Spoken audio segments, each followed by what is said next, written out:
নিজে ইবাদত করে সওয়াব কামাই করার আরেকটা দৃষ্টান্ত আমরা সবাই পড়ি, আলহামদুলিল্লাহ।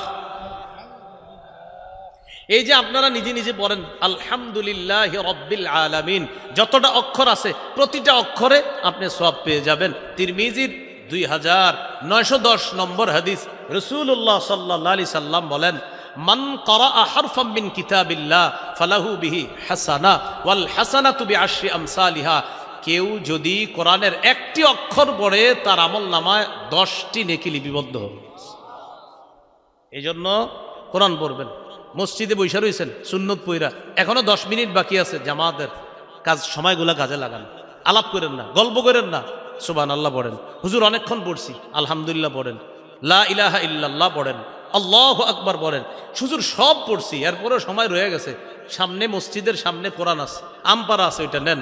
আমপারার সূরাগুলা বৈশা বৈশা পড়েন, যেগুলা পারেন আবার পড়েন, যতবার পারেন পড়েন। কুল হুয়াল্লাহ 3 বার পড়েন, একবার পড়েন 10 পারা কোরআনের সওয়াব, আরেকবার পড়েন কোরআনের 2/3 সওয়াব, আরেকবার পড়েন আবার কোরআনের আপনার পুরা 30 পারা কোরআনের সওয়াব। তো আপনি এইভাবে সূরা ইখলাস পড়তে থাকেন, 10 বার সূরা ইখলাস পড়েন, জান্নাতে একটা ঘর নির্মাণ হয়ে যাবে।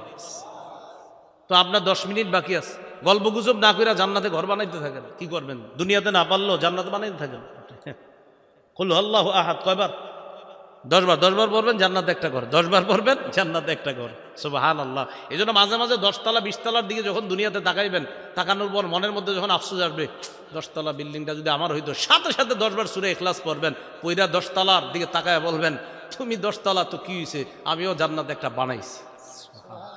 তোমারটা ক্ষণস্থায়ী, আমারটা চিরস্থায়ী। সুবহানাল্লাহ। হ্যাঁ, কি মনে থাকবে না ইনশাআল্লাহ? জান্নাতের যেটা ওটা কি চিরস্থায়ী, আর দুনিয়ারটা না। তো যখন দেখবেন বড় বড় বাড়ির দিকে তাকায় মনে আফসোস আসে, তখন কি করবেন? আর আউযুবিল্লাহ বিসমিল্লাহ পইরা কুল হুয়াল্লাহ 10 বার পইরা তখন মনে মনে বলবেন, এটা ক্ষণস্থায়ী, আমি যেটা নির্মাণ করেছি ইনশাআল্লাহ আমি যদি আল্লাহর কাছে সেটা পেয়ে যাই, সেটা হবে চিরস্থায়ী। সুবহানাল্লাহ। সময়গুলো কাজে লাগাবো তো ইনশাআল্লাহ। তাহলে নিজে ইবাদত করে সওয়াব কামাই করা, আর একটা অন্যের সাহায্যে ইবাদত করে সওয়াব কামাই করা। অন্যের সাহায্যে ইবাদত করে সওয়াব কামাই, যেমন আরেকটা দৃষ্টান্ত সহিহ বুখারীর বর্ণনা, 5353 নম্বর হাদিস, রাসূলুল্লাহ সাল্লাল্লাহু আলাইহি সাল্লাম বলেন, আস-সাঈ আলাল আরমিলাতি ওয়াল মিসকিন কাল মুজাহিদি ফি সাবিলিল্লাহ আও ইস-সাইমিন নাহার আল কাইমিল লাইল আল কানিতি বিআয়াতিল্লাহ। কোন ব্যক্তি অসহায় মানুষের সহযোগিতায় এগিয়ে যাওয়া, বিধবা নারীর সহযোগিতায় এগিয়ে যাওয়া, আল্লাহর রাস্তায় মুজাহিদ জিহাদ করলে যে সওয়াব, কোন ব্যক্তি সারাদিন নফল রোজা রাখলে যে সওয়াব, সারা রাত তাহাজ্জুদ পড়লে যে সওয়াব, অসহায় আর বিধবাদের সহযোগিতায় এগিয়ে গেলে এই সবগুলার সওয়াব আল্লাহ এই এক ব্যক্তিকেই দান করেন। এটা অন্যের সাহায্যে সওয়াব। আল্লাহ আমাদের সকলকে ইবাদত করে যে সওয়াব কামাই করার সিস্টেমটা, একটা হলো নিজে ইবাদত করে প্রচুর সওয়াব কামাই করব, আর একটা হলো অন্যের সাহায্যে ইবাদত করে যেই সওয়াবগুলা সেগুলো আমরা কামাই করার চেষ্টা করব। আল্লাহ তাআলা তৌফিক দান করেন। জিন ইনসানকে সৃষ্টি করেছে আমার ইবাদত করার জন্য।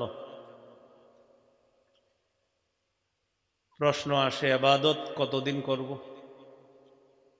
সূরাতুল হিজরের 99 নম্বর আয়াতে আল্লাহ বলেন, ওয়া'বুদ রাব্বাকা হাত্তা ইয়াতিয়াকাল ইয়াকিন। মৃত্যু আসা পর্যন্ত তুমি তোমার রবের ইবাদত করো। এখান থেকে আরেকটি কথা বুঝে আসে, প্রত্যেকের মৃত্যু হয়ে যাবে, এই কথা নিশ্চিত এবং চূড়ান্ত।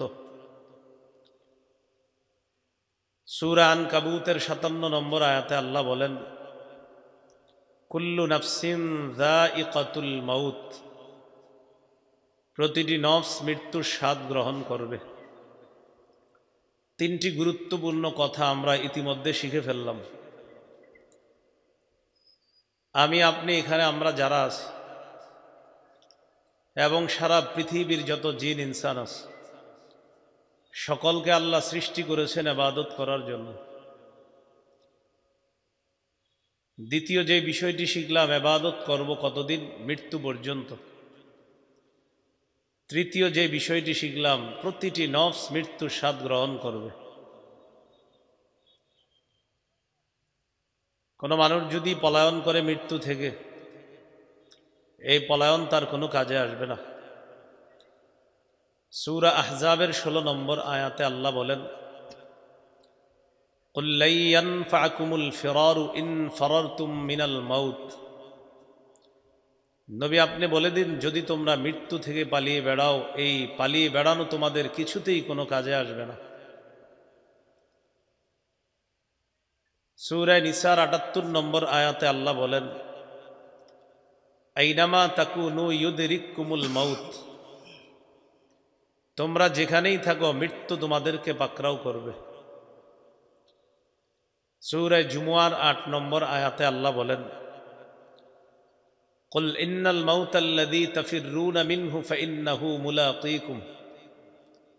নবী আপনি বলে দিন, নিশ্চয়ই যেই মৃত্যু থেকে তোমরা পালিয়ে বেড়াও, এই মৃত্যু তোমাদের সাথে সাক্ষাৎ করবে।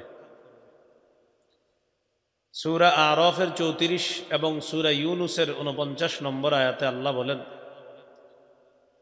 লিকুল্লি উম্মাতিন আজাল ইযা জাআ আজালুহুম ফালা ইস্তাখিরুনা সাআতাও ওয়ালা ইস্তাকদিমুন। প্রত্যেকটি উম্মতের মৃত্যুর সময় নির্ধারণ করা। যখন মৃত্যু চলে আসবে তখন আগেও না পরেও না, তার নির্ধারিত সময় তার মৃত্যু হয়ে যাবে। অন্য আয়াতে আল্লাহ বলেন, ইন্না আজালাল্লাহি লাআত। নিশ্চয়ই আল্লাহর নির্ধারিত সময় এটা অবশ্যই এসে যাবে। গুরুত্বপূর্ণ 3টি কথা আমরা শিখে ফেললাম। কেন আছি দুনিয়াতে? রবের গোলামি করার জন্য। কতদিন? মৃত্যু পর্যন্ত। মৃত্যু হয়েই যাবে। অনেকগুলা দলিলের মাধ্যমে আমরা একথা স্পষ্টভাবে জানতে পারলাম, মৃত্যু চূড়ান্ত, নিশ্চিত। কবে হবে জানে আল্লাহ। 5টি বিষয় আল্লাহ ছাড়া কেউ জানে না।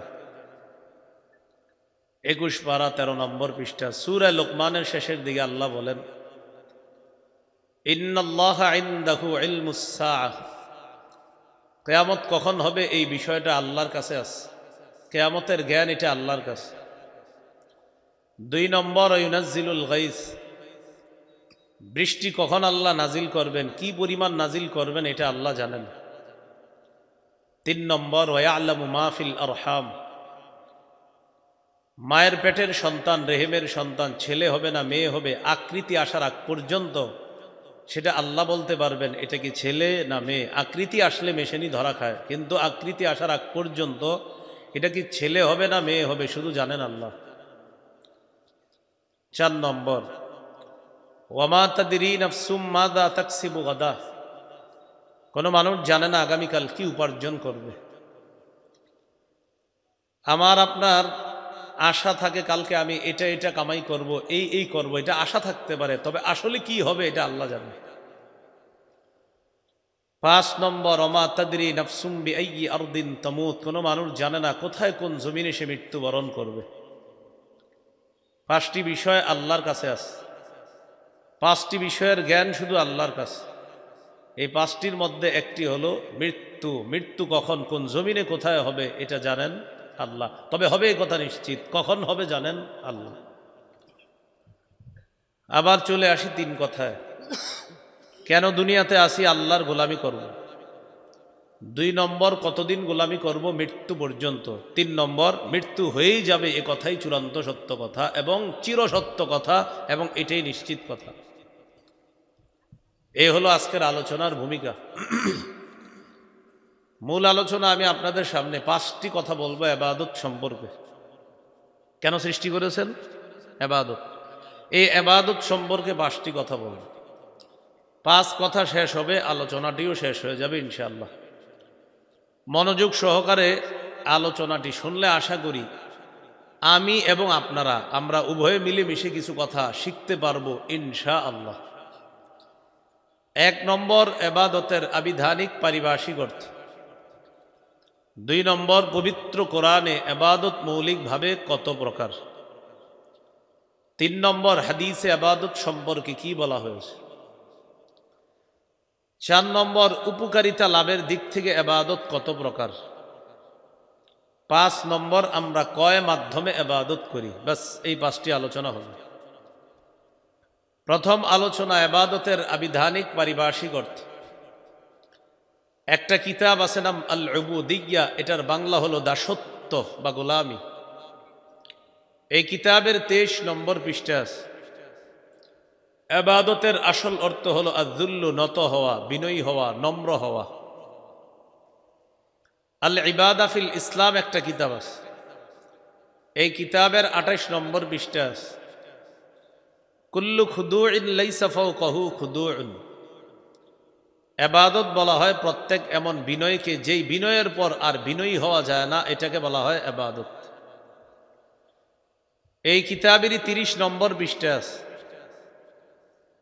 আল ইবাদাতু হিয়া আত-তাআতু মা গায়াতিল খুদু'। চূড়ান্ত বিনয়ের সাথে আল্লাহর আনুগত্য করাকে ইবাদত বলে।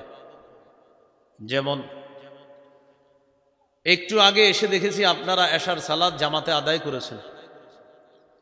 যারা আদায় করতে পেরেছেন, জামাতে হোক অথবা একাকীও করে ফেলেছেন হয়তো অনেকে আদায়, আল্লাহ সকলের সালাতকে ভুল ত্রুটি থাকলে ক্ষমা করে দিয়ে আল্লাহ কবুল করে নেন। যারা আদায় করতে পারিনি, মাইকের আওয়াজ যদ্দূর যাচ্ছে, এ আওয়াজের মধ্যে আমার কথা যে মা বোনরা সহ যারা শুনছেন, যদি এশার সালাত পড়ে না থাকেন পড়ে নেন, আল্লাহ যেন সকলকে পড়ার তৌফিক দান করেন। এশার নামাজ আজকে যারা পড়েছেন অথবা একটু পরে পড়বেন বলে আশাবাদী। এই এশার নামাজের মধ্যে যতগুলো মুসল্লি ছিলেন, এদের মধ্যে যার বিনয়ী হওয়াটা, যার আনুগত্য প্রকাশ করাটা সবচাইতে বিনয়ের সাথে হয়েছে, আল্লাহর কাছে আজকের এশায় যে সবচেয়ে বেশি ছোট হিসাবে নিজেকে আল্লাহর কাছে উপস্থাপন করেছে, তার ইবাদতটা আল্লাহ তত বেশি কবুল করছে। এটা হলো ইবাদতের আবিধানিক অর্থ, চূড়ান্ত বিনয়ের সাথে আল্লাহর আনুগত্য করা। আজকে থেকে যত নামাজ পড়ব, যত ইবাদত করব, প্রতিটি ইবাদতে যেন আমি সবচেয়ে বেশি আল্লাহর কাছে ছোট হতে পারি, নত হতে পারি, আল্লাহ তৌফিক দান করেন। ইবাদতের পারিভাষিক অর্থ আল উবুদিয়্যা কিতাবের 23 নম্বর পৃষ্ঠা আছে। আল ইবাদাতু হিয়া ইসমুন জামিউন লিকুল্লি মা ইউহিব্বুহু আল্লাহু ওয়া ইয়ারদাহ মিনাল আকওয়ালি ওয়াল আ'মালিজ যাহিরা ওয়াল বাতিনা। সহজে অনুবাদ করি আমি। আমার, আপনার, আমাদের প্রকাশ্য কথা, প্রকাশ্য কাজ, গোপন কথা, গোপন কাজ যদি আল্লাহ পছন্দ করেন, এটা ইবাদত। এখন আমি আপনাদের সামনে কথা বলতেছি প্রকাশ, আপনারা যারা কথা শুনতেছেন প্রকাশ। আমার বলা আর আপনাদের শ্রবণ করা, এটা যদি আল্লাহ পছন্দ করেন, তো আমার বলাটা এবং আপনাদের শ্রবণ করা উভয়টাকে আল্লাহ ইবাদতে গণ্য করে নিশ্চিত সওয়াব দিয়ে দিবেন। তাহলে কি শিখলাম? আমাদের গোপনে বলা, গোপনে করা, প্রকাশ্যে বলা, প্রকাশ্যে করা, এটা যদি আল্লাহ পছন্দ করেন, এটাই ইবাদতের মধ্যে আল্লাহ গণ্য করে নেবেন। আজকের প্রথম আলোচনা শেষ। 2 নম্বর আলোচনা, পবিত্র কোরআনে ইবাদত মৌলিকভাবে কত প্রকার? পবিত্র কোরআনে ইবাদত মৌলিকভাবে 2 প্রকার। 1 নম্বর আল উবুদিয়্যাতুল আম্মাহ, এটার বাংলা হলো সাধারণ দাসত্ব। 2 নম্বর আল উবুদিয়্যাতুল খাসা, এটার বাংলা হলো বিশেষ দাসত্ব বা বিশেষ গোলামি। পবিত্র কোরআনে গোলামি 2 প্রকার। 1 নম্বর সাধারণ গোলামি, 2 নম্বর বিশেষ গোলামি। সাধারণ গোলামির মধ্যে সবাই অন্তর্ভুক্ত। যেমন আল্লাহর কিছু সিদ্ধান্ত আছে যেগুলা ইমানদাররা স্বেচ্ছায় মেনে নেয়, বেঈমানরা অনিচ্ছায় মেনে নেয়। অসুস্থ হওয়া, ইমানদাররা এটা স্বেচ্ছায় মেনে নেয়, এটা ইমানদাররা মেনে নেয় যে আল্লাহর ফয়সালা, আমি অসুস্থ হয়েছি। বেঈমানরা অসুস্থ হয়, ফয়সালাটা কার? বলেন কার? কিন্তু বেঈমানরা এটা মেনে নেয় না, কিন্তু ফয়সালা কার? আল্লাহর। তো আল্লাহর এই ফয়সালা তারা ফিরাইতেও পারে না। এই যে ফিরাইতে পারে না, এর মানে না চাইলেও এখানে তারা আল্লাহর সিদ্ধান্ত মেনে নিতে হচ্ছে। এটাকে বলা হয় সাধারণ দাসত্ব। ইমানদাররা চাল খায়, ডাল খায়, বেঈমানরা চাল ডাল খায়নি। বলেন চাল ডাল কে দেয়? চাল ডালের রিজিকটা আল্লাহ দেয়, এটা হলো আল্লাহর ফয়সালা, ইমানদার স্বেচ্ছায় মানে। বেঈমানরা চাল ডাল আল্লাহর থেকে নেয়, কিন্তু বেঈমানরা এটা স্বীকার করে না। এটাকে বলা হয় সাধারণ দাসত্ব, আল্লাহর কোনো ফয়সালা। বেঈমানরা স্বীকার করে না যে এটা আল্লাহ, কিন্তু বাধাও দিতে পারে না। এই যে আল্লাহর ফয়সালাটা অনিচ্ছায় হলেও মেনে নিচ্ছে, এটা সাধারণ দাসত্ব বা সাধারণ গোলামি।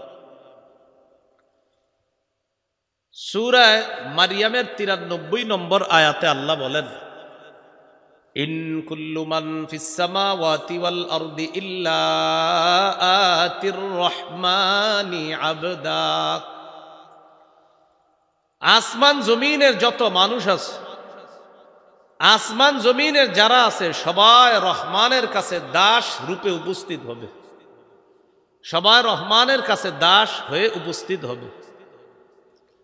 2 নম্বর বিশেষ দাসত্ব বা বিশেষ গোলামি। বিশেষ গোলামির মধ্যে সবাই অন্তর্ভুক্ত না, বিশেষ গোলামির মধ্যে শুধুমাত্র আল্লাহর বিশেষ বান্দা যারা, তারা অন্তর্ভুক্ত, তথা ইমানদাররা। বলেন আলহামদুলিল্লাহ। সূরা ফুরকানের 63 নম্বর আয়াতে আল্লাহ বলেন, ওয়া ইবাদুর রহমানিল্লাযীনা ইয়ামশুনা আলাল আরদি হাওনা। রহমানের বান্দা তারা যারা জমিনে নত হয়ে চলে, বিনয়ী হয়ে চলে।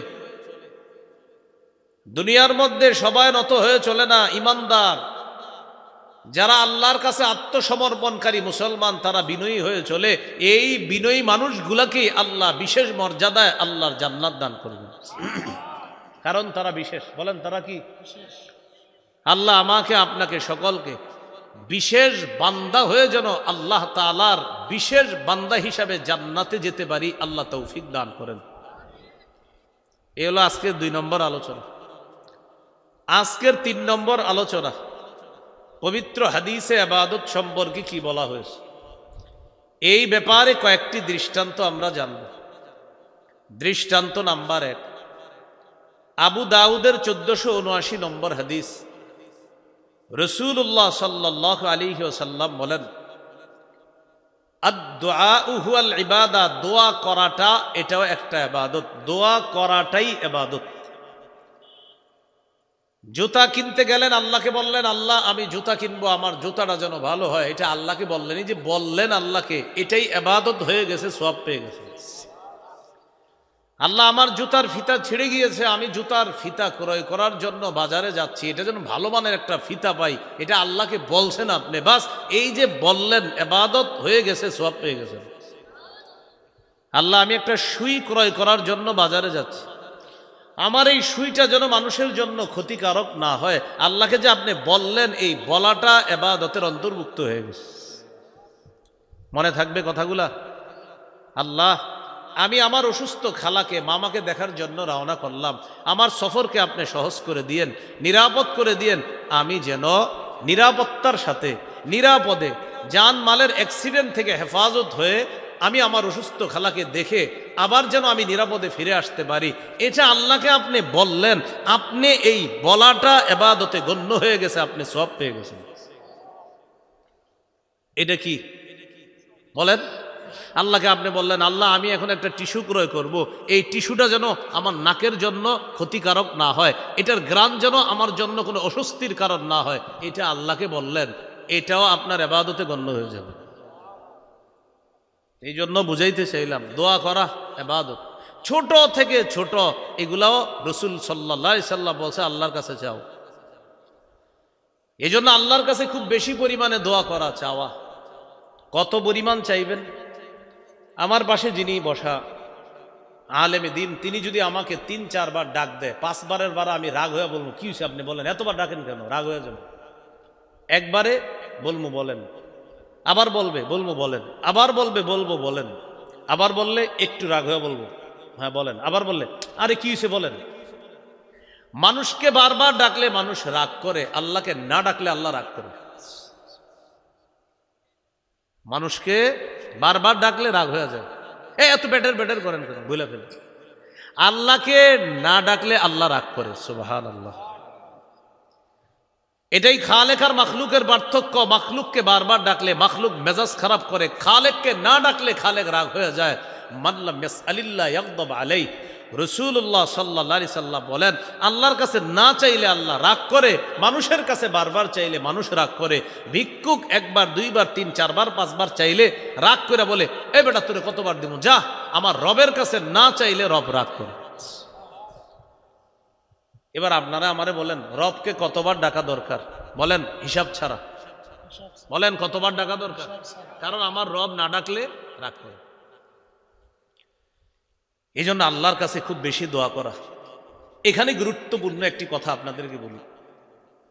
অনেকে আছে আমরা আল্লাহর কাছে দোয়া করি, কিন্তু যেই মুহূর্তে দোয়াটা করি ওই সময় অনুযায়ী অনেক সময় আমার দোয়াটা মঞ্জুর হয় না। আল্লাহর কাছে আপনি দোয়া করে বললেন, আল্লাহ আগামী মাসের 1 তারিখে আমার একটা চাকরির ইন্টারভিউ আছে, আমার ইন্টারভিউটা যেন সহজ হয়, আমি যেন চাকরিটা পেয়ে যাই। আল্লাহ আমার চাকরিটা খুব দরকার, এটা আল্লাহকে আপনি বললেন। প্রথম কথা হলো, আল্লাহকে যে এই মাসে পুরা প্রতিদিন বলতেছেন, এই যতবার বলতেছেন ততবার এবাদত হিসাবে এটা অন্তর্ভুক্ত হয়ে যাচ্ছে। আপনার এবাদতের লিস্টে এই বলাটা যোগ হয়ে যাচ্ছে, আবার সওয়াবও পেয়ে যাচ্ছেন। এটা প্রথম কথা।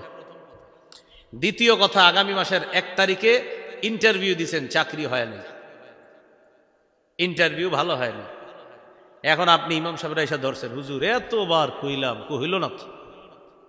এই জন্য মনে রাখবেন, বলেন আজকে থেকে যত দোয়া করব, সবাই বলেন, দোয়া করার পর 4টি কথা মাথায় রাখব। 1, হয়তো আমার রব নগদ দোয়াটি কবুল করবেন। 2, নগদ কবুল না করে আমার জন্য যখন মঙ্গল তখন কবুল করবে। 3, আমার এই দোয়াটি কবুল না করে প্রার্থনাকৃত বিষয়টি আল্লাহ না দিয়ে অন্য একটি বিপদ থেকে আমাকে উদ্ধার করবে। 4, উপরোক্ত 3টি যদি না হয়, আখেরাতে নিশ্চিত এই কবুল না করা দোয়ার প্রতিদান আল্লাহ দিয়ে দিবে। কয় কথা মাথায় রাখা? 4 কথা। জান্নাতে অনেক ব্যক্তির মর্যাদা বাড়বে। ওই ব্যক্তি বলবে, আল্লাহ আমার এত মর্যাদা বাড়তেছে। আল্লাহ তাআলা বলবেন, তোমার অনেকগুলা দোয়া আমার কাছে করেছো, আমি সবগুলা দোয়ায় সাড়া দিছি, যতবার বলেছো সাড়া দিছি, বাকি সবগুলা আমি মঞ্জুর করি নাই। তোমার যেগুলো কল্যাণকর ছিল সেগুলা দুনিয়াতে মঞ্জুর করে দিয়েছি, যেগুলা কল্যাণকর তোমার জন্য দুনিয়াতে আমি মনে করি নাই সেগুলা মঞ্জুর করি নাই।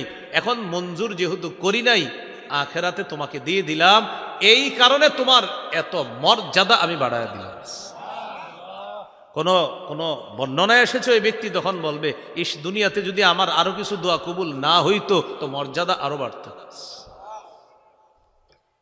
তাহলে আল্লাহর কাছে যে দোয়াটা করব, আমার চাওয়া অনুযায়ী আল্লাহ দিয়ে দিবে। যে আগামী মাসের 1 তারিখে আল্লাহ আমার যেন চাকরিটা হয়, হতে পারে ওই দিনই হয়ে যাবে। 2 নাম্বার কি, ওই দিন হবে না, আমার মঙ্গল অনুযায়ী চাকরিটা হবে, তো ওই দিন চাকরিটা আমার হয় নাই।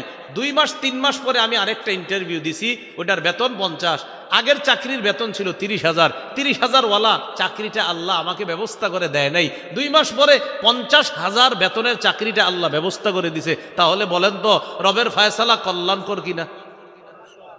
না আমার আপনার মনে হয়েছে কি, তোর চাকরিটা হইল না, 3 মাস পরে যখন 50-60,000 বেতনের চাকরি হয় তখন কয় আলহামদুলিল্লাহ, আল্লাহ যাক ভালো হয়েছে, আগেরটা হয়নি। মা বাবারে গিয়ে কি বলে, আম্মা ভালো হয়েছে, আগের চাকরিটা হয় না। কেন? আম্মা আগেরটা যদি হইতো, ওটার বেতন ছিল 30, এখন যেটা হয়েছে আলহামদুলিল্লাহ 50,000 টাকা, আম্মা ভালো হয়েছে। তখন কি বলে, আল্লাহ যা করে ভালোর জন্য করে, এটা ঠিক না? আচ্ছা, তাহলে দোয়া করা এটা ইবাদত। সবাই বলেন দোয়া করা কি? তো আমি যত দোয়া করব সব ইবাদতে গণ্য হবে, সওয়াব তো নিশ্চিত পেয়ে যাব। হ্যাঁ, মঞ্জুর করবে কিনা আল্লাহ আমার কথাটা, এটার জন্য 4টা অপশন আমরা শিখে ফেললাম। আল্লাহ আমাদেরকে কথাগুলা মনে রাখার তৌফিক দান করেন।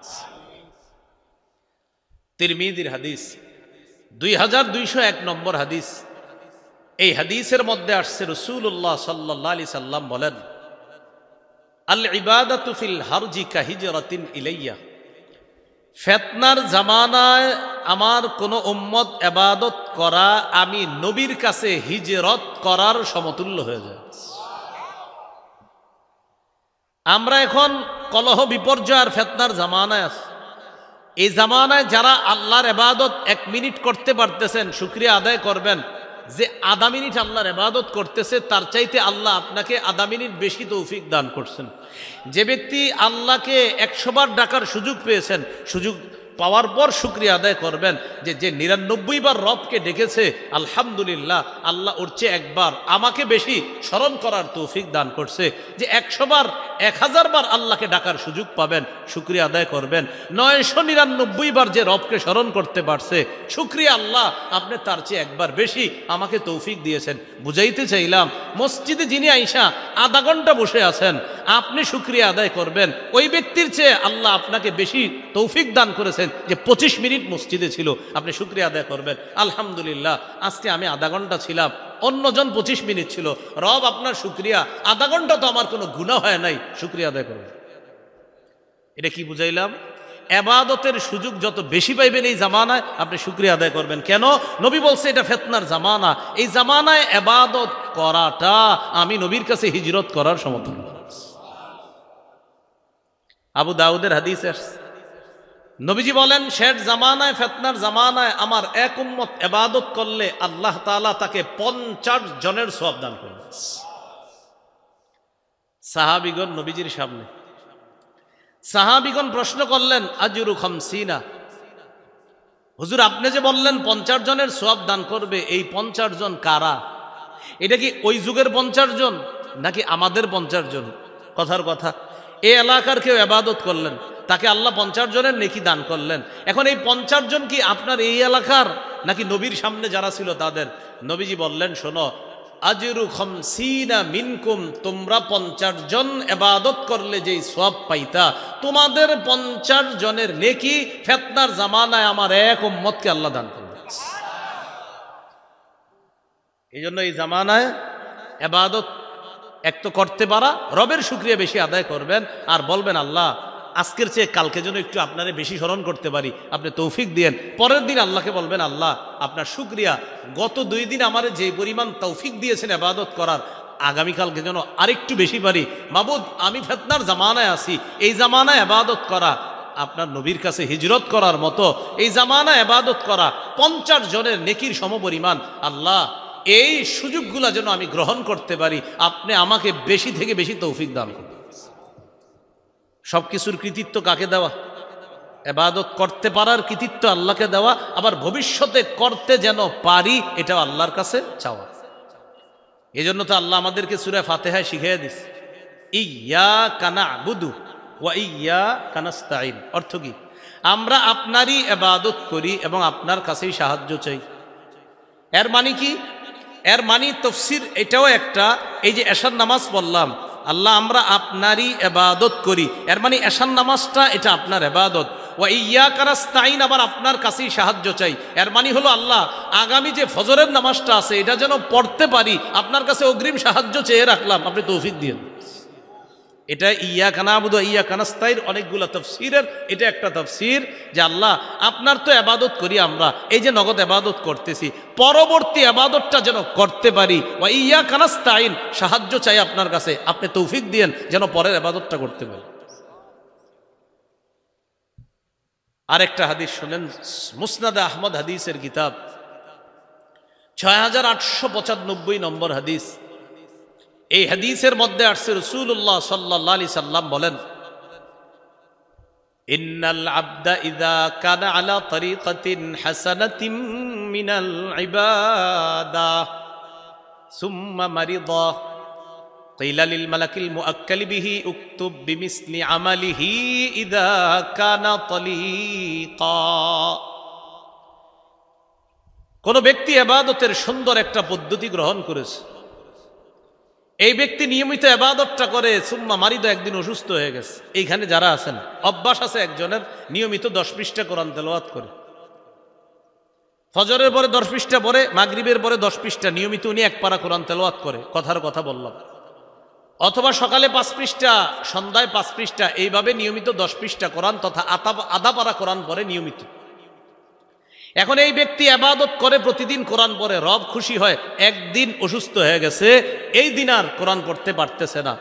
নবীজি বলেন, কোন বান্দা যদি ইবাদতের সুন্দর একটা পদ্ধতি গ্রহণ করার পর অসুস্থ হয়ে যায়, আর যদি সে ওই ইবাদতটা করতে না পারে, আপনি প্রতিদিন কোরআন পড়তেন, হঠাৎ আজকে অসুস্থ হয়ে গেছেন, আজকে ইবাদতটা করতে পারেন না, আপনি যেই টাইমে কোরআনটা পড়তেন ওই টাইমে উজরের কারণে শুয়ে আছেন, আল্লাহ ফেরেশতাকে বলে, ও ফেরেশতা, আমার বান্দা সুস্থ থাকলে আজকেও ইবাদত করত, ও মাজুর উজরের কারণে আজকে ইবাদত করতে পারতেছে না, সমস্যা কি? আমি আল্লাহ তো কম দিতে পারি না। ও এই টাইমে অন্যান্য দিন ইবাদত করলে যে সওয়াবগুলা লেখতা, আজকেও ইবাদত না করলেও অতীতের সওয়াবগুলার মতো আজকেও সওয়াব লিপিবদ্ধ করবে। এই জন্য বলেন, ইবাদত করবেন নি? সবাই বলেন, আল্লাহ তৌফিক দান করেন। তাহলে দোয়া করা, বলেন ইবাদত, দোয়া করা, এই যুগে ইবাদত করা নবীর কাছে কি করা সমতুল্য? হিজরত করার।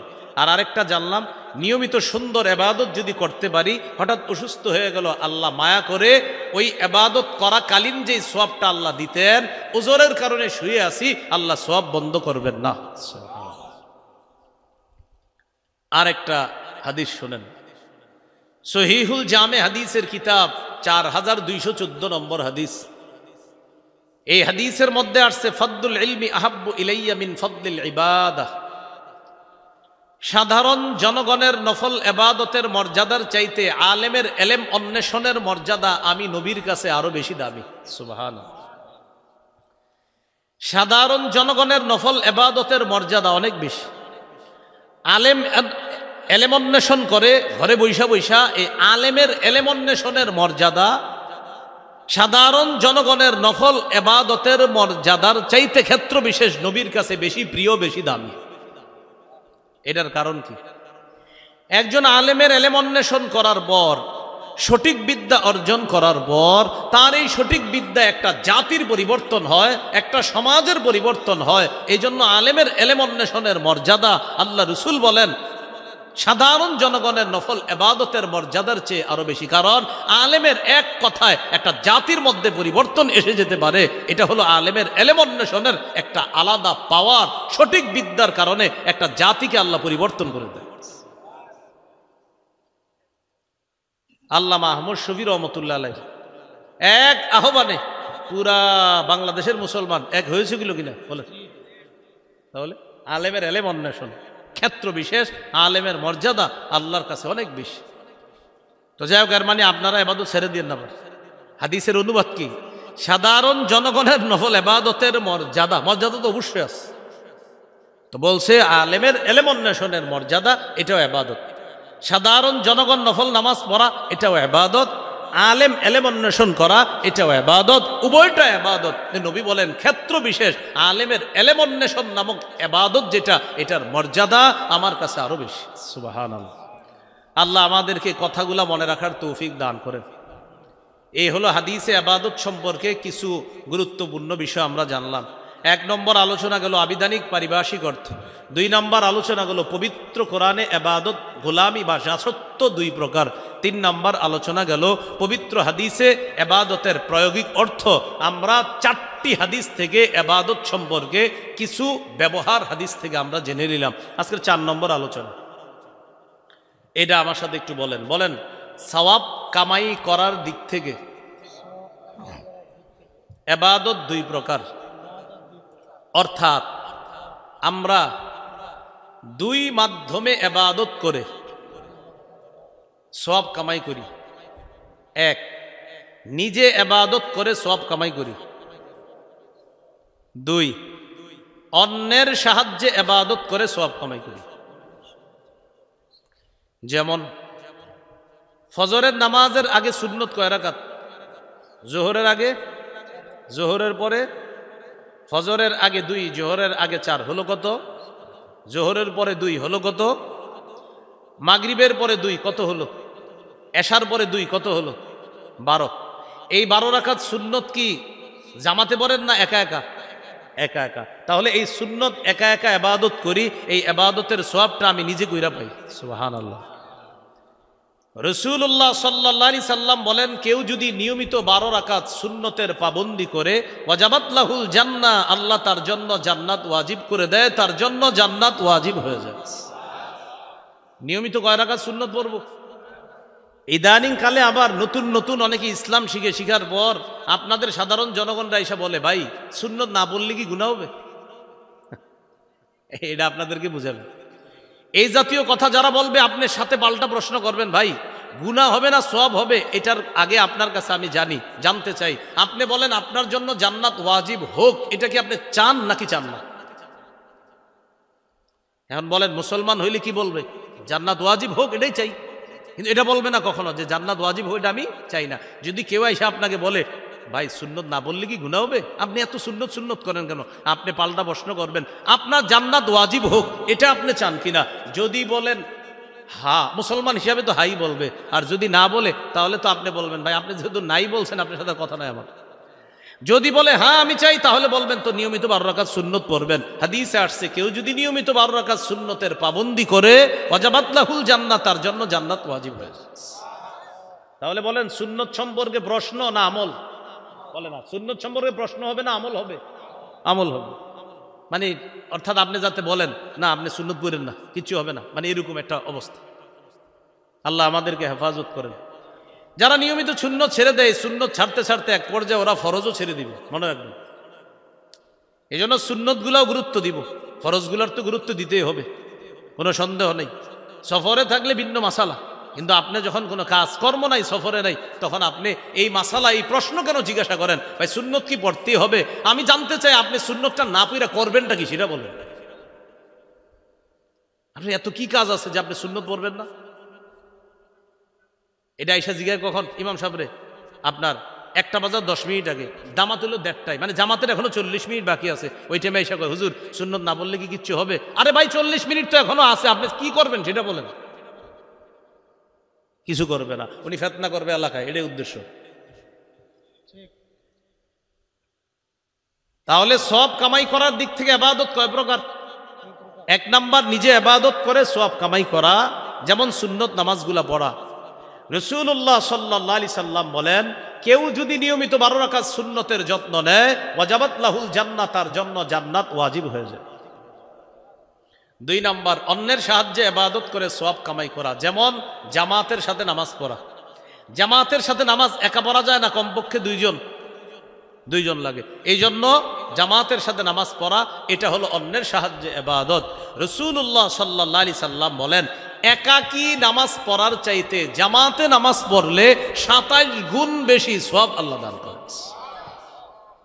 তাহলে একটা হলো নিজে ইবাদত করে সওয়াব কামাই করা, আরেকটা অন্যের সাহায্যে। নিজে ইবাদত করে সওয়াব কামাই করার আরেকটা দৃষ্টান্ত আমরা সবাই পড়ি, আলহামদুলিল্লাহ। এই যে আপনারা নিজে নিজে পড়েন আলহামদুলিল্লাহি রাব্বিল আলামিন, যতটা অক্ষর আছে প্রতিটা অক্ষরে আপনি সওয়াব পেয়ে যাবেন। তিরমিজির 2910 নম্বর হাদিস, রাসূলুল্লাহ সাল্লাল্লাহু আলাইহি সাল্লাম বলেন, মান ক্বারাআ হারফাম মিন কিতাবিল্লাহ ফালাহু বিহি হাসানাহ ওয়াল হাসানাতু বিআশরি আমসালিহা। কেউ যদি কোরআনের একটি অক্ষর পড়ে তার আমলনামায় 10টি নেকি লিপিবদ্ধ হবে। এই জন্য কোরআন পড়বেন। মসজিদে বৈশা রয়েছেন সুন্নত পইরা, এখনো 10 মিনিট বাকি আছে জামাতের কাজ, সময়গুলা কাজে লাগান। আলাপ করেন না, গল্প করেন না, সুবহানাল্লাহ পড়েন। হুজুর অনেকক্ষণ পড়ছি, আলহামদুলিল্লাহ পড়েন, লা ইলাহা ইল্লাল্লাহ পড়েন, আল্লাহু আকবার পড়েন। হুজুর সব পড়ছি, এরপরেও সময় রয়ে গেছে, সামনে মসজিদের সামনে কোরআন আছে, আমপারা আছে, ওইটা নেন, আমপারার সূরাগুলা বৈশা বৈশা পড়েন, যেগুলা পারেন আবার পড়েন, যতবার পারেন পড়েন। কুল হুয়াল্লাহ 3 বার পড়েন, একবার পড়েন 10 পারা কোরআনের সওয়াব, আরেকবার পড়েন কোরআনের 2/3 সওয়াব, আরেকবার পড়েন আবার কোরআনের আপনার পুরা 30 পারা কোরআনের সওয়াব। তো আপনি এইভাবে সূরা ইখলাস পড়তে থাকেন, 10 বার সূরা ইখলাস পড়েন, জান্নাতে একটা ঘর নির্মাণ হয়ে যাবে। তো আপনার 10 মিনিট বাকি আছে, গল্প গুজব না কইরা জান্নাতে ঘর বানাইতে থাকেন। কি করবেন? দুনিয়াতে না পারলেও জান্নাতে বানাইতে থাকেন। কুল আল্লাহু আহাদ কয়বার? 10 বার। 10 বার পড়বেন, জান্নাতে একটা ঘর। 10 বার পড়বেন, জান্নাতে একটা ঘর। সুবহানাল্লাহ।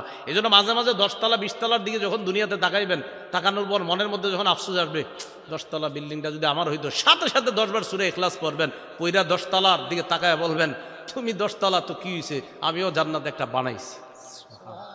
তোমারটা ক্ষণস্থায়ী, আমারটা চিরস্থায়ী। সুবহানাল্লাহ। হ্যাঁ, কি মনে থাকবে ইনশাআল্লাহ? জান্নাতের যেটা ওটা কি চিরস্থায়ী, আর দুনিয়ারটা।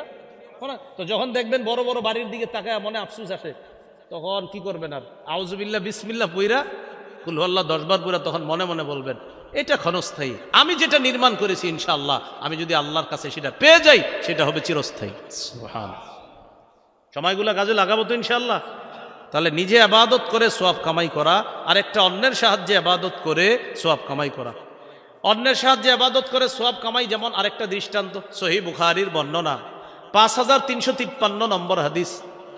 রাসূলুল্লাহ সাল্লাল্লাহু আলাইহি সাল্লাম বলেন, আস-সাঈ আলাল আরমিলাতি ওয়াল মিসকিন কাল মুজাহিদি ফি সাবিলিল্লাহ আও আস-সাইমিন নাহার আল কাইমিল লাইল আল কানিতি বিআয়াতিল্লাহ। কোন ব্যক্তি অসহায় মানুষের সহযোগিতায় এগিয়ে যাওয়া, বিধবা নারীর সহযোগিতায় এগিয়ে যাওয়া, আল্লাহর রাস্তায় মুজাহিদ জিহাদ করলে যে সওয়াব, কোন ব্যক্তি সারাদিন নফল রোজা রাখলে যে সওয়াব, সারা রাত তাহাজ্জুদ পড়লে যে সওয়াব, অসহায় আর বিধবাদের সহযোগিতায় এগিয়ে গেলে এই সবগুলার সওয়াব আল্লাহ এই এক ব্যক্তিকেই দান করবেন। এটা অন্যের সাহায্যে সওয়াব। আল্লাহ আমাদের সকলকে ইবাদত করে যে সওয়াব কামাই করার সিস্টেমটা, একটা হলো নিজে ইবাদত করে প্রচুর সওয়াব কামাই করব, আর একটা হলো অন্যের সাহায্যে ইবাদত করে যেই সওয়াবগুলা সেগুলো আমরা কামাই করার চেষ্টা করব। আল্লাহ তাআলা তৌফিক দান করেন। আজকের সর্বশেষ আলোচনা, পঞ্চম আলোচনা, এটা আমার সাথে একটু বলেন যেন মনে থাকে। বলেন, মাধ্যম হিসাবে ইবাদত 5 প্রকার, অর্থাৎ আমরা 5 মাধ্যমে ইবাদত করি। 1 কলব দিয়ে, 2 মুখ দিয়ে, 3 শরীর দিয়ে, 4 অর্থ সম্পদ দিয়ে, 5 শরীর এবং অর্থ দিয়ে। কয় মাধ্যমে ইবাদত করি? আমি আরেকবার বলি, এবার আপনারা বলবেন না, খালি শুনবেন, পরের বার আপনারা বলবেন। আমি বলছি, আমরা 5 মাধ্যমে ইবাদত করি। 1 কলব দিয়ে, 2 মুখ দিয়ে, 3 শরীর দিয়ে, 4 অর্থ সম্পদ দিয়ে, 5 শরীর এবং অর্থ সম্পদ দিয়ে। এবার আপনারা বলেন কয় মাধ্যমে ইবাদত করি? 1 নম্বর, 2 নম্বর, 3 নম্বর, 4 নম্বর, মাশাআল্লাহ 5 নম্বর। 1 নম্বর, এটাকে বলে আত্মিক ইবাদত। বলেন কি বলে? মানে আত্মার সাথে সম্পর্ক। 2 নম্বর কি দিয়ে? এটাকে বলে মৌখিক ইবাদত। 3 নম্বর কি দিয়ে? এটাকে বলে শারীরিক ইবাদত। 4 নম্বর কি দিয়ে? এটাকে বলে আর্থিক ইবাদত। 5 নম্বর কি দিয়ে? এটাকে বলে আর্থিক এবং শারীরিক ইবাদত। তাহলে এবার আসি মূল আলোচনায়। কয় মাধ্যমে ইবাদত করি? 1 নম্বর কি দিয়ে? কলব দিয়ে। এটাকে কি বলে? আত্মিক ইবাদত। যেমন বিশুদ্ধ নিয়ত করা, এটা কলবের ইবাদত। এশার নামাজ পড়ার জন্য বের হয়েছেন, মসজিদে এসে এশার নামাজ পড়বেন, ঘর থেকে আজান শোনার পর শুধু নিয়ত করলেন এখনই বের হবো এশার নামাজ পড়ার জন্য। নিয়ত করার সাথে সাথে এই নিয়তটা ইবাদতে গণ্য হয়ে সওয়াব পেয়ে গেছেন। সহিহ বুখারীর 1 নম্বর হাদিস, ইন্নামাল আমালু বিন্নিয়াত, আমলের প্রতিদান নিয়তের সাথে। আমলের প্রতিদান নিয়তের সাথে। কিসের সাথে? নিয়তের সাথে। এখানে অনেক ছাত্র আছেন, এই মাদ্রাসার ছাত্র যারা আছি মনে রাখবো, আমরা যারা পড়াশোনা করব মৌলিক 4টি নিয়ত থাকতে হবে আমাদের। বলেন, এলমে দ্বীন অর্জন করব, কয় নিয়ত থাকবে? 4 নিয়ত। 1 নম্বর নিয়ত আল্লাহকে খুশি করা। 1 নম্বর নিয়ত কাকে খুশি করা? আল্লাহকে খুশি করা। এটা 1 নম্বর নিয়ত থাকবে, আল্লাহকে খুশি করা। না, আল্লাহর খুশি ছাড়া আপনি এলেম অর্জন করতে পারবেন না। নাসাইর হাদিস 3140 নম্বর হাদিস। রাসূলুল্লাহ সাল্লাল্লাহু আলাইহি সাল্লাম বলেন, ইন্নাল্লাহা লা ইয়াকবালু মিনাল আমালি ইল্লা মা কানা লাহু খালিসা ওয়াবতুগিয়া বিহি ওয়াজহুহু। আল্লাহ ততক্ষণ বান্দার ইবাদত আমল কবুল করেন না যতক্ষণ সেটা ইখলাসের সাথে না হবে এবং আল্লাহকে খুশি করার জন্য না হবে। তাহলে বলেন তো, ইলমে দ্বীন অর্জন করব, মৌলিক কয়টা নিয়ত থাকবে? 1 নাম্বার কাকে খুশি করার নিয়ত? আল্লাহকে। 2 নাম্বার, আমি যে ইলম শিখলাম এই ইলম অনুযায়ী আমি আমল করব, এটা 2 নাম্বার নিয়ত। তিরমিজির হাদিস 2416 নম্বর হাদিস। রাসূলুল্লাহ সাল্লাল্লাহু আলাইহি সাল্লাম বলেন, লা তাজুলু কদামা ইবনি আদম হাত্তা ইউসআলা আন খামস। কিয়ামতের ময়দানে আদম সন্তানের 2 পা নড়বে না 5টি প্রশ্ন করার আগ পর্যন্ত। 1 নম্বর প্রশ্ন জীবন সম্পর্কে, 2 নম্বর যৌবন সম্পর্কে, 3 নম্বর সম্পদ সম্পর্কে, মিন আইনা ইকতাসাবা, সম্পদ কোত্থেকে কামাই করেছে। 4 নাম্বার অফিমা আনফাকা, কোথায় ব্যয় করেছে। 3 নাম্বারটা কোথা থেকে আয় করেছে। 4 নাম্বার কোন খাতে ব্যয় করেছে। গুরুত্বপূর্ণ কথা। অনেক মানুষ কামাই করে হালাল, কিন্তু খরচ করে হারাম খাতে। হালাল খাতে আপনার কামাই করে, ভালো খাত থেকেই কামাই করে, কিন্তু খরচ করে হারাম খাতে। হালাল টাকা কামাই করে জুয়া খেলছে। এখন আপনারা বলেন, হালাল কামাই করে এই যে জুয়া খেললো, ব্যয় কি হালাল হলো না হারাম হলো? মাশাল্লাহ, হালাল উপার্জন। এই হালাল উপার্জনের মাধ্যমে সে গানের কনসার্টে সহযোগিতা করলো। বলেন, তার হালাল দিয়ে যে ব্যয় করলো, ব্যয়ের খাত কি হালাল হলো না হারাম হলো? হারাম হলো। এই জন্য খাত হালাল হতে হবে। ইনকামের উপার্জন যেখান থেকে করা, এটাও হালাল হতে হবে, আর যেখানে ব্যয় করা, এটাও হালাল হতে হবে। 3 নাম্বার, তুমি কোথা থেকে কামাই করেছো। 4 নাম্বার, কোন খাতে ব্যয় করেছো। 5 নাম্বার প্রশ্ন হবে বিমাজা আমিলা ফিমা আলিমা, যা জেনেছে এই জানা অনুযায়ী আমল করেছে কিনা, এটা হবে 5 নাম্বার প্রশ্ন। তাহলে বলেন তো একটু আপনাদেরকে পরীক্ষা করি, কয় নিয়তে এলমে দিন শিক্ষা করবে। 1, কাকে খুশি করা। 2 নাম্বার, এলেম অনুযায়ী আমল করা। 3 নাম্বার, নিয়ত থাকবে আল্লাহ যদি মুখ দিয়ে বলার যোগ্যতা দান করে, তাহলে মুখ দিয়ে ছাত্রদের সামনে বলা, মুখ দিয়ে মানুষের সামনে বলা, মুখ দিয়ে জুমার মিম্বরে বসে বলা, মুখ দিয়ে আত্মীয় স্বজনকে আমার জানা বিষয়টা বলার চেষ্টা করা। এটা 3 নাম্বার নিয়ত থাকবে। এটা থাকবে 3 নাম্বার নিয়ত। এটাই রসুল সাল্লাল্লাহু আলাইহি সাল্লাম বলেছেন, বাল্লিগু আন্নি ওয়ালাউ আয়াহ, আমার পক্ষ থেকে একটি আয়াত জানলেও সেটা তোমরা পৌঁছিয়ে দাও। আল্লাহ নবীকে বলেছেন, ইয়া আইয়ুহার রাসূলু বাল্লিগ মা উনজিলা ইলাইকা মির রাব্বিক, হে রসুল, আপনার কাছে যা অবতীর্ণ করা হয়েছে এটা আপনি প্রচার করেন, তাবলীগ করেন। সহিহ বুখারী 105 নম্বর হাদিস। রাসূলুল্লাহ সাল্লাল্লাহু আলাইহি সাল্লাম বললেন, আলা হাল বাল্লাগতু, ও সাহাবীরা, আমাকে আল্লাহ যা পৌঁছাইতে বলেছেন আমি কি তা পৌঁছিয়েছি? সাহাবীরা বললেন, অবশ্যই পৌঁছিয়েছেন। আবার বললেন, আলা হাল বাল্লাগতু, এই শোনো, আমি কি আমার উপর অর্পিত দায়িত্ব তোমাদের কাছে পৌঁছিয়েছি? সাহাবীরা বললেন, পৌঁছিয়েছেন। আবার বললেন, আলা হাল বাল্লাগতু, এই শোনো, আমি কি আমার দায়িত্ব পৌঁছিয়েছি? সাহাবীরা বললেন, পৌঁছিয়েছেন। 3 বারই বললেন, আল্লাহুম্মা শাহাদ, আল্লাহ আপনি সাক্ষী থাকেন, আল্লাহ আপনি সাক্ষী থাকেন, আল্লাহ আপনি সাক্ষী থাকেন। ওরা বলছে, আপনার যে দায়িত্ব আমাকে আপনি দিয়েছেন এটা আমি যথাযথভাবে পৌঁছিয়ে দিয়েছি। এবার নবী সাহাবীদেরকে বললেন, শোনো, লিউবাল্লিগিশ শাহিদুল গায়বা ওয়া ফি রিওয়ায়া মিনকুমুল গায়বা, এখানে তোমরা যারা উপস্থিত আছো, তোমাদের উপস্থিত যারা আছে তারা যেন আমার এই বাণীগুলো অনুপস্থিতদের কাছে প্রচার করে দেয়, পৌঁছায় দেয়। তাহলে বলেন তো, কয় নিয়তে এলেম শিখা। 1, কাকে খুশি করা। 2 নাম্বার, এলেম অনুযায়ী। 3 নাম্বার, আল্লাহ বলার যোগ্যতা দিলে এটা বলে অন্যের কাছে প্রচার করা। 4, আল্লাহ যদি লেখার যোগ্যতা দান করে, লেখার মাধ্যমে এই কথা অন্যের কাছে প্রচার করা। কিতাব লেখা হতে পারে, অথবা আপনি বিভিন্ন আর্টিকেল লেখেন, এই লেখার মাধ্যমে হতে পারে। এই হলো আপনার 4 নাম্বার, 4টা নিয়ত থাকবে। তাহলে আসেন, ইবাদত করি কয় মাধ্যমে, ভুলে গেছে। 5, ইবাদত করি কয় মাধ্যমে। 1, কি দিয়ে? মাশাআল্লাহ, নিয়ত কিসের ইবাদত? কলবের। এই তো, নিয়ত কিসের ইবাদত? কলবের। আরেকটা আছে কলবের ইবাদত, ইখলাস। বলেন, ইখলাস কিসের ইবাদত? কলবের ইবাদত। ইখলাস দেখা যায়, দেখানো যায়? আচ্ছা, আমি আপনাদেরকে দেখাই, দেখি দেখানো যায় কিনা। আবার সবাই বলেন, ইখলাস কি দেখানো যায়? না। ইখলাস কি দেখা যায়? বলেন না। ইখলাস দেখা যায়, দেখানো যায়? ইখলাস আছে না নাই শুধু কে দেখবে? আল্লাহ দেখবে। এবার ইখলাস যে দেখানো যায় না, দেখেন আমরা একটু আপনাদের সাথে একটু বলি। পবিত্র কোরআনে যতগুলা সূরা আছে, সব সূরার নাম সূরার মধ্যে পেয়ে যাবেন খুঁজলে, তালাশ করলে। যেমন কুল আউযু বিরাব্বিন নাস, বলেন তো আপনারা সূরার নাম কি?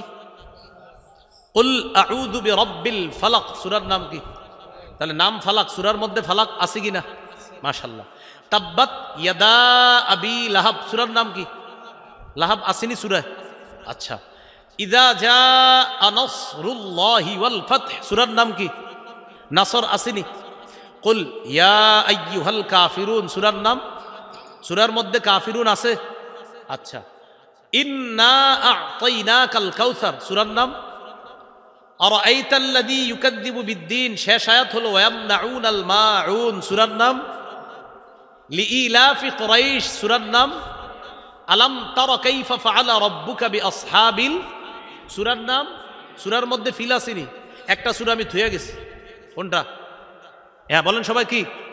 এবার সূরার নাম কি দেখি, ইখলাস সূরার মধ্যে আছে কিনা আমি পড়ি। কুল হুয়াল্লাহু আহাদ, পাইলাম না।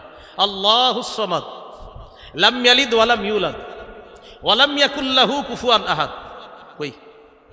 কেন নাই? আসলে আছে, আসলে বলেন সবাই কি বলেন? আসলে, কিন্তু সরাসরি নাই। আল্লাহ বুঝাইতে চায়, বান্দা সূরার নাম ইখলাস, সূরার মধ্যে ইখলাস শব্দটা আমি আল্লাহ রাখি নাই কেন জানো? তোমাদেরকে শিক্ষা দিলাম ইখলাস দেখানো যায় না, ইখলাস দেখা যায় না, এটা লালন ধালন পালন করতে হয়, এটা শুধু আমি আল্লাহ দেখি। মনে থাকবে নি?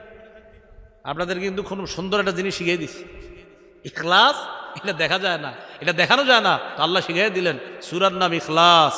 সূরার মধ্যে তোমরা পরতে পরতে ইখলাস পাবা, কিন্তু ডাইরেক্ট শব্দটা পাবা না। কুল হুয়াল্লাহু আহাদ, আয়াতে ইখলাস পাবা, খোঁজো যে আল্লাহ এক, এটা মন থেকে থাকতে হবে, আল্লাহ এক মানে ইখলাসের সাথে হতে হবে। আল্লাহুস সামাদ, আল্লাহ অমুখাপেক্ষী, এটা ইখলাসের সাথে হতে হবে। লাম ইয়ালিদ ওয়া লাম ইউলাদ, তিনি জন্ম দেন না, জন্ম নেন না, এই বিশ্বাস ইখলাসের সাথে হতে হবে। ওয়া লাম ইয়াকুল লাহু কুফুয়ান আহাদ, তার সমকক্ষ কেউ নাই, এটা ইখলাসের সাথে হতে হবে। তো আল্লাহ বুঝাইতে চায় ইখলাসের সাথে হবে, এটা কোথায়? তোমার কলবে হবে। এই জন্য সূরার নাম ইখলাস। আমি এটা সূরার মধ্যে রাখি নাই, দেখাই নেই, কারণ ইখলাস দেখানো যায় না, দেখা যায় না, এটা এখানে রাখতে হয়, এটা শুধু আমি আল্লাহ দেখি। মনে থাকবে নি? কয় মাধ্যমে ইবাদত করি? এক কি দিয়ে? কলব দিয়ে। নিয়ত কিসের ইবাদত? কলবের। ইখলাস কিসের ইবাদত? মাশাআল্লাহ, কলবের ইবাদত। আরেকটা আছে, বলেন বিশ্বাস, কলবের ইবাদত। আমার সাথে বলেন লা ইলাহা ইল্লাল্লাহ। বলেন আল্লাহ ছাড়া কোনো ইলাহ নাই, এই বিশ্বাস অন্তরে রাখা অন্তরের ইবাদত। তাহলে নিয়ত অন্তরের ইবাদত, ইখলাস অন্তরের ইবাদত, লা ইলাহা ইল্লাল্লাহর বিশ্বাস এটা অন্তরের ইবাদত। আল্লাহ কথাগুলা মনে রাখার তৌফিক দান করেন। কয় মাধ্যমে ইবাদত করি? এক কি দিয়ে? কলব। দুই নম্বর জানি কি দিয়ে ইবাদত করি? মুখ। মুখের ইবাদত যেমন তিলাওয়াতুল কোরআন, কোরআন তেলাওয়াত করা, এটা মুখের ইবাদত। কি করা? কোরআন তেলাওয়াত করা, এটা মুখের ইবাদত। এই ইবাদত তো আমাদের শুধু রমজানে হয়। রমজান মাসে অনেকে কোরআন খতম দেয়, 1, 2, 3, 4 খতম। 27 রমজান, 27তম রজনীতে ইমাম সাহেবের কাছে একটা চিঠি লেখে, হুজুর দাদার জন্য 1 খতম, দাদির জন্য 1 খতম, নানার জন্য 1 খতম, নানির জন্য 1 খতম, আর 14 গোষ্ঠীর যারা মারা গেছে তাদের জন্য আরেক খতম। খতমগুলো আপনি বক্সায়া দিয়েন। কি করে দিয়েন? বক্সায়া দিয়েন। উনি খারাপ নিয়তে এটা লেখে নাই, কিন্তু আমি আপনাদেরকে জিজ্ঞাসা করতে চাই, এই যে হুজুরে লেখলেন বক্সায়া দিয়েন, বক্সানোর আগে কই ছিল এটা? না আমারে বুঝাই দেন, আমারে বুঝাই দিলে আমিও বক্সাবো। আপনি যে লেখলেন 27তম রজনীতে হুজুর দাদার জন্য 1 খতম, দাদির জন্য 1 খতম, বক্সায়া দিয়েন মানে পৌঁছায়া দিয়েন। আচ্ছা হুজুরে পৌঁছানোর আগে এটা কই ছিল? মানে বাতাসে ঘুরতেছিল? বুঝে, হ্যাঁ বুঝা গেছে না? তো আপনি কেন আবার লিখতেছেন বক্সায়া দিয়েন? এটা লিখবেন হুজুর আমি 3 খতম 4 খতম কোরআন পড়েছি, মানুষ হিসাবে নিশ্চিত আমার অনেক ভুল হয়ে গেছে হুজুর, আমি আল্লাহর কাছে বলছি আল্লাহ যেন মাফ করে। আপনিও একটু আল্লাহকে আমার জন্য বললেন, আল্লাহ যেন আমার ভুলগুলো মাফ করে দিয়ে আমার এই পূর্ণ খতমকে আল্লাহ কবুল করে নেয়, এই কথাটা আল্লাহকে বললেন। তাহলে এইভাবে আমরা এখন থেকে দোয়া চাইব। এটা না বলা বক্সায়া দেন, উনি বক্সানোর কে? আল্লাহ আমাদেরকে কথাগুলা বোঝার তৌফিক দান করে। তিলাওয়াতুল কোরআন বলতেছিলাম, এটা অনেক মুসলমান রমজান মাসে শুধু পড়ে। তো 27তম রজনীতে কোরআন খতম করার পর স্ত্রীকে বলে মলাটের মধ্যে কোরআনটা রাইখা দাও, আবার আগামী রমজানে ইনশাআল্লাহ বাঁচায় রাখলে আবার দিবা। 27তম রজনীতে কোরআন তেলাওয়াতও শেষ হয়, আর অনেক মুসলমানের তারাবির নামাজও শেষ হয়ে যায়। 28, 29, 30তম রজনী যদি আল্লাহ দিয়ে দেয় আর কি, ওই দিনগুলোতে আল্লাহ বাঁচাইছে যে রোজা রাখে। আল্লাহ জানে কয়দিন পরে 27 পর্যন্ত যে কোন ফেতনা আসে আমি চিন্তা আছি। এখন আপনার তেলাওয়াত ছেড়ে দেয় 27-এর পরে, আর তারাবিটাও ছেড়ে দেয়।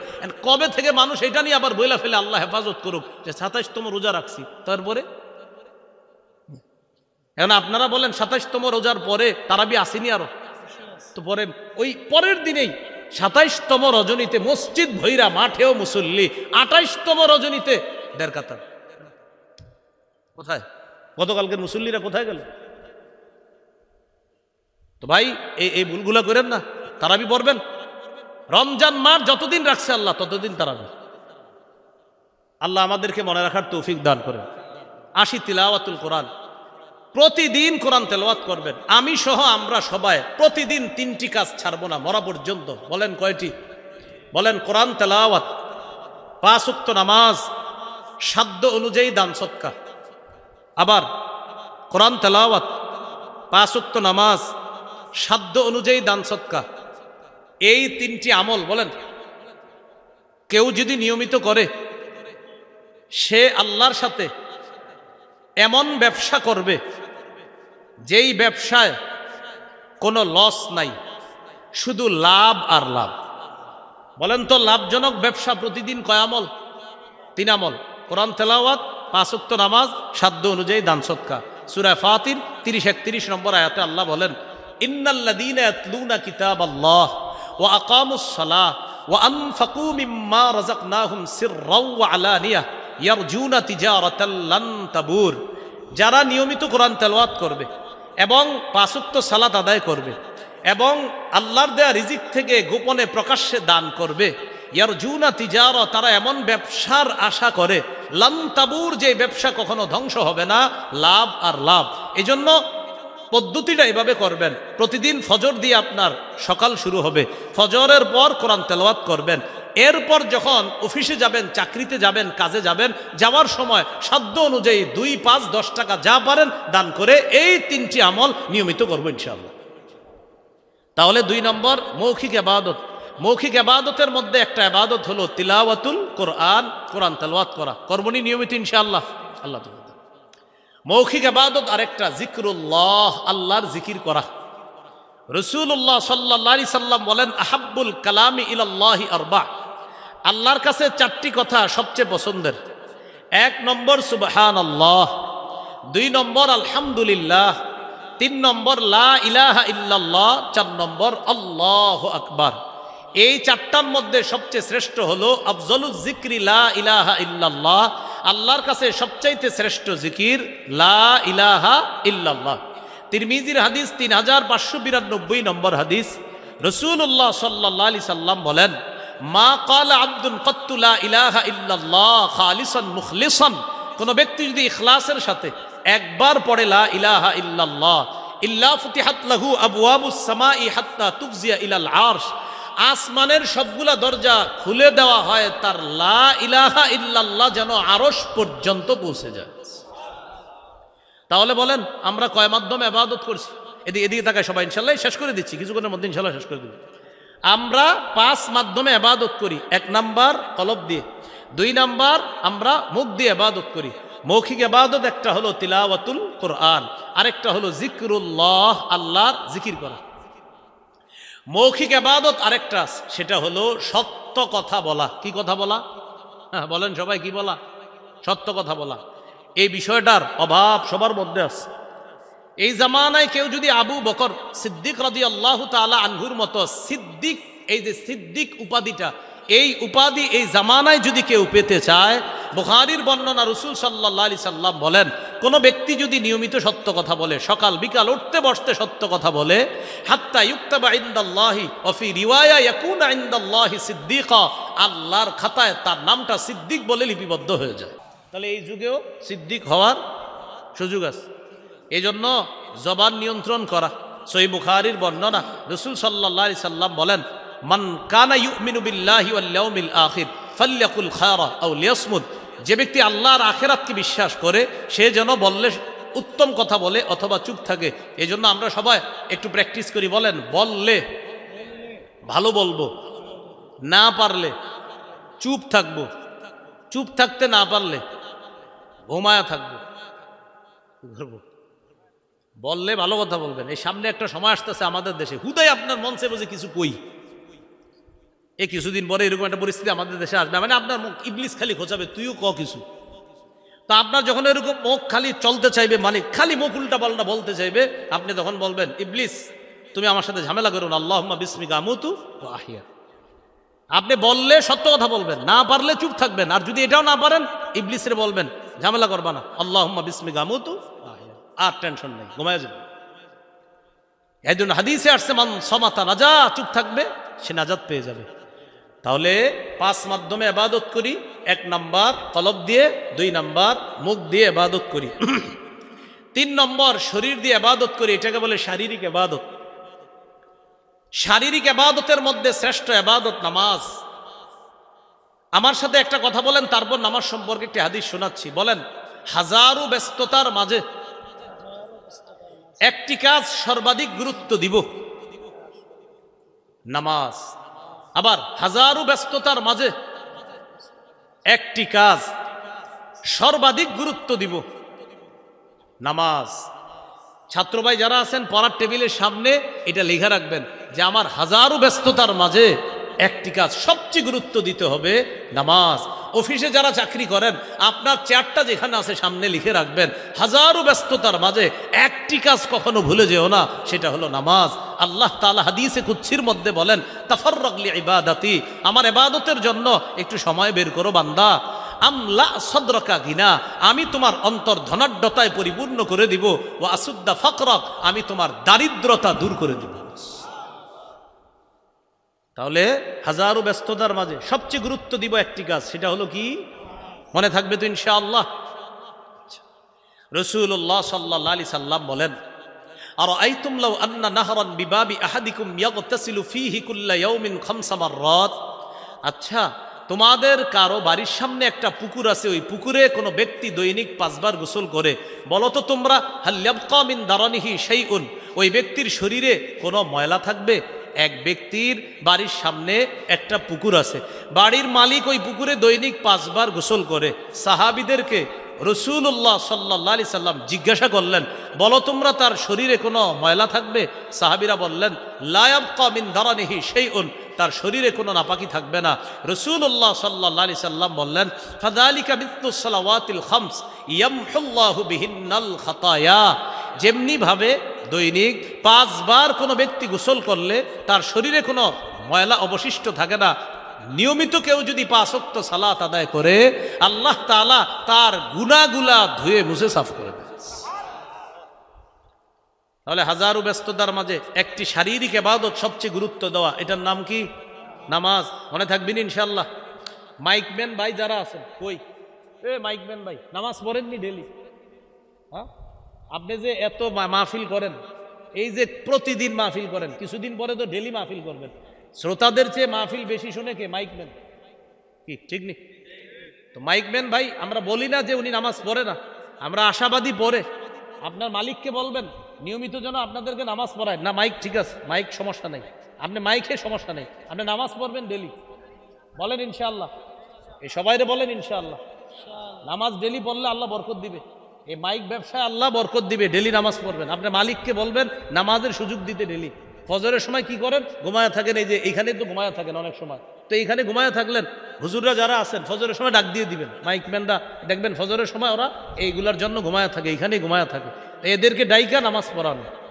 ইউটিউবার যারা আছেন, আজকে এসা পড়ছেন কিনা আমি জানি না, বলা দরকার নেই পড়ছেন কিনা। যদি পড়ে না থাকেন, বাস সাক্ষী বানানো দরকার নেই আমাদেরকে, পড়ে নিয়েন, আপনারাও পড়ে নিয়েন। ইউটিউবার, এই মাইকম্যান যারা আছেন সবাই নামাজ পড়ে নেবেন। কারণ আজকে আমরা একটা কথা শিখছি, হাজারো ব্যস্ততার মাঝে একটি কাজ ভুলে যাওয়া যাবে না, সেটা কি? এই কথা মনে রাখা। আল্লাহ আমাদের সকলকে মনে রাখার তৌফিক দান করে। এটা হলো শারীরিক ইবাদত। আমরা যেই 5 মাধ্যমে ইবাদত করি, এর মধ্যে 4 নাম্বার মাধ্যম হলো অর্থ সম্পদ দিয়ে ইবাদত করি। এটাকে বলে আর্থিক ইবাদত। আর্থিক ইবাদতের মধ্যে শ্রেষ্ঠ ইবাদত যাকাত দেওয়া। রাসূলুল্লাহ সাল্লাল্লাহু আলাইহি সাল্লাম বলেন, মান আতাহুল্লাহু মালান ফালাম ইউআদ্দি যাকাতা মুসিলা লাহু ইয়াউমাল কিয়ামাতি শুজাআন আকরা।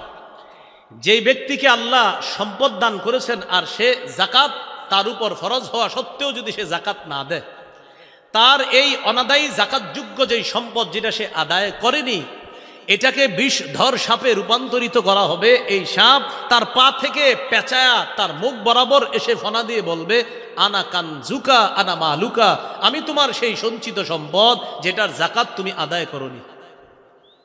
তাহলে যারা জাকাত ফরজ হওয়ার পরেও জাকাত আদায় করেননি, অতীতের বকেয়া জাকাতগুলা এই টাঙ্গাইলের বড় বড় মুফতি সাহেব যারা, তাদের সাথে বসে অতীতের বকেয়া জাকাতের হিসাবগুলা বের করে নেবেন, বের করে অতীতের জাকাতগুলাও দিয়ে দিবেন। আগামীতে ইনশাল্লাহ জাকাত যখন ফরজ হবে ইনশাল্লাহ জাকাতগুলা আদায় করে নেবেন। আল্লাহ তাআলা নামাজের সাথে সাথে জাকাতের কথা বলছে, আকিমুস সালাহ ওয়া আতুজ যাকাত, আকিমুস সালাহ ওয়া আতুজ যাকাত, নামাজ কায়েম করো, জাকাত আদায় করো। যিনি রাষ্ট্রনায়ক হবেন তার 4টি কাজের মৌলিক যোগ্যতা থাকবে। সূরা হজের 41 নম্বর আয়াতে আল্লাহ বলেন, আল্লাযীনা ইম্মাক্কান্নাহুম ফিল আরদি আকামুস সালাহ ওয়া আতাউজ যাকাত ওয়া আমারু বিল মা'রুফ ওয়া নাহাউ আনিল মুনকার। মুসলমানদের রাষ্ট্রনায়ক যিনি হবে, আল্লাহ বলেন যাদেরকে আমি রাষ্ট্রের ক্ষমতায় বসাই তারা মৌলিক 4টি কাজ করবে। 1 নাম্বার আকামুস সালাহ, রাষ্ট্রীয়ভাবে নামাজ প্রতিষ্ঠিত করবে। এলাকায়, সমাজে, ঘরে, বাহিরে রাষ্ট্রে নামাজ প্রতিষ্ঠিত করা, এটা রাষ্ট্রপ্রধানের দায়িত্ব হবে একটা। ও আতাউজ যাকাত, জাকাত আদায় করবে। যারা জাকাত উসুল করে না, আদায় করে না, তাদের জাকাতগুলা রাষ্ট্রীয়ভাবে রাষ্ট্রনায়ক আদায় করতে হবে। তাহলে দেখেন, রাষ্ট্রনায়ক যিনি হয় মুসলমানদের, তারও একটা দায়িত্ব হয় অন্যতম জাকাত ভিত্তিক রাষ্ট্র ব্যবস্থা গড়ে তোলা।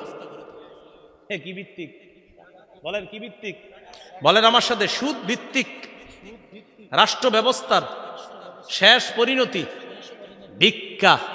এইভাবে বলেন সবাই, ভিক্ষা। সুদ ভিত্তিক রাষ্ট্র ব্যবস্থার শেষ পরিণতি কি? বলেন জাকাত ভিত্তিক রাষ্ট্র ব্যবস্থার শুভ পরিণতি ধনী হওয়া। কি হওয়া?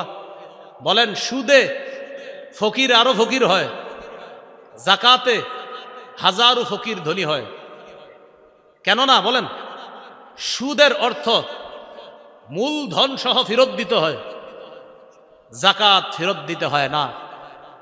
কি বুঝে আসছিনি? সুদ আবার দিতে হয়, দাও দাও, মূলটাও দাও, সুদও দাও। 1 জন ধনী হয়, 100 জন গরিব হয়। আর জাকাতে 10 জন গরিব, 10 জনই ধনী হয়ে যায়। সুবহানাল্লাহ। এ হলো 4 নাম্বার। আমরা কি মাধ্যমে ইবাদত করি? আর্থিক। 5 নাম্বার সর্বশেষ কথা, আমরা আর্থিক এবং শারীরিক মাধ্যমে ইবাদত করি। এটা বলেন তো কি হইতে পারে? হজ। মাশাআল্লাহ, কি হতে পারে? হজ করতে টাকাও লাগে, হজ করতে শরীর লাগে।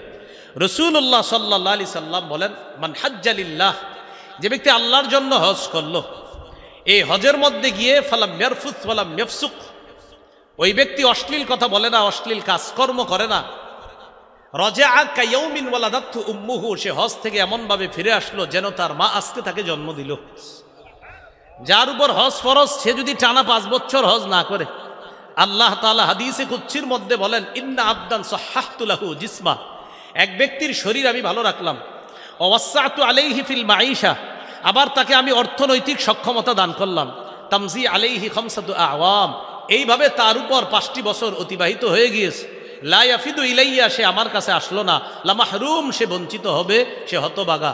5 বছর হজ ফরজ হয়ে গেছে লোকটার উপর, আল্লাহ ডাকে আসো, আসে না, আসো, আসে না, আসো, আসে না, এইভাবে ডাকতে থাকে। 5 বছর হয়ে গেলে সে আল্লাহর ডাকে সাড়া দেয় না। আল্লাহ বলে লা মাহরুম, ও হতবাগা, ও বঞ্চিত, ও হতবাগা। আল্লাহ আমাদের সকলকে কথাগুলা মনে রাখার তৌফিক দান করেন। সবাই দিয়ে তাকান, মূল আলোচনা শেষ করছি। আমরা আজকে ইবাদত সম্পর্কে 5টি কথা জানলাম।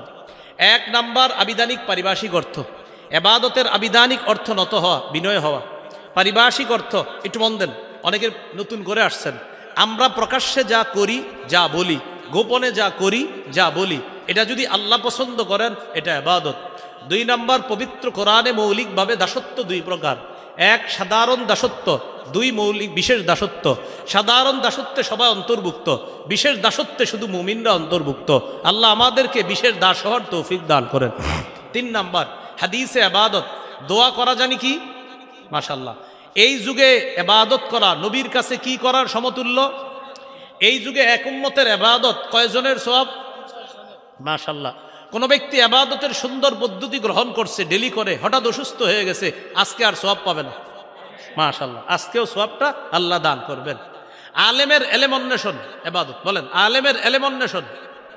আবার সাধারণ জনগণের নফল এবাদত এবাদত। এই হাদিসের এবাদত জানলাম। 4 নাম্বার, বলেন তো আমরা সওয়াব কামাই যে করি, এই সওয়াব কামাই করার দিক থেকে এবাদত কয় প্রকার? 1 নাম্বার, নিজে এবাদত করে সওয়াব কামাই করি। দৃষ্টান্তটা আলেম ছাড়া অন্যরা দেন, বলেন তো কি হইতে পারে? সুন্নত। এই তো, হ্যাঁ বলেন কি হইতে পারে? সুন্নত। জান্নাত ওয়াজিব হয় দৈনিক কয় রাকাত সুন্নতের পাবন্দি করলে। আচ্ছা, 2 নাম্বার, অন্যের সাহায্যে ইবাদত, যেমন দৃষ্টান্ত জামাতে নামাজ পড়া। শেষ কথা, আমরা কয় মাধ্যমে ইবাদত করি? 1 নাম্বার কি দিয়ে? কলব দিয়ে। আচ্ছা, কলবের ইবাদতের একটা দৃষ্টান্ত আপনাদের সাধারণ শ্রোতাদের মধ্যে একজন বলেন। মাশাআল্লাহ। আরেকটা বলেন ইখলাস, আরেকটা বলেন বিশ্বাস। আচ্ছা, 2 নাম্বার কোন মাধ্যমে ইবাদত করি? মুখের একটা ইবাদতের দৃষ্টান্ত দেন। আরেকটা দেন। আরেকটা সত্য কথা বলা। হ্যাঁ, এটা বলেন না কেন? কি বলা? সত্য কথা। 3 নাম্বার, আমরা কি মাধ্যমে ইবাদত করি? শরীর। শারীরিক ইবাদতের শ্রেষ্ঠ দৃষ্টান্ত কি? নামাজ। 4 নাম্বার, আর্থিক। আর্থিক ইবাদতের শ্রেষ্ঠ দৃষ্টান্ত যাকাত। 5 নাম্বার, আর্থিক এবং শারীরিক কি শ্রেষ্ঠ দৃষ্টান্ত? হজ করা। আল্লাহ আমাদের সকলকে যে কথাগুলা বললাম শুনলাম, আমরা সবাই যেন কথাগুলা মনে রাখতে পারি, স্মরণ রাখতে পারি। আল্লাহ তৌফিক দান করেন।